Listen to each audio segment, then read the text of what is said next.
The officer that originally posted this resigned about a week before this post went up. So he was no longer a member of HPD when this post went up. But the other two officers who are in the comment sections are still active Houston Police Department officers right now.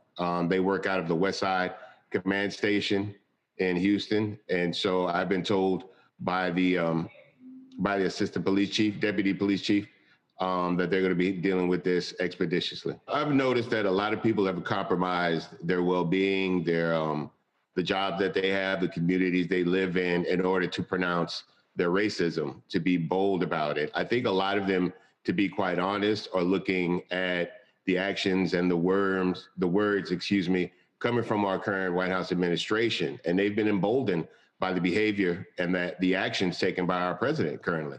And so with this new, I guess, cosign or green lighting or dog whistling, whatever you want to call it, people have activated their racism on a much larger scale. It's almost a silver lining. I mean, to me, I would rather know, I want to know where you stand. And so be upfront about it. So I'm not dealing with you thinking that you are of the like mind with me when you're really not. Yeah, absolutely. I mean, you look at the history of the Ku Klux Klan, you know, they always wore the robes and the masks to conceal themselves so that they could walk around during the day conducting business as usual. And at night, you know, serving hate, lynching people, killing people, destroying communities and so forth and so on. So now we're at a place now where these racist people have chosen to expose themselves. I feel like, you know, this conversation has been uncomfortable for a lot of people for many years. And it's good to talk about uncomfortable things. That's the only way you get past them. And I feel like now that this conversation is being had, that we can finally address the deep levels of systemic racism that have existed in this country for hundreds of years. It's time to lay all the cards out on the table.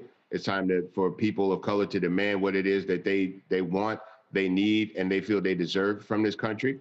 And for people who don't believe that we deserve it, it's time for them to stand up as well, so we can point them out and hold them accountable.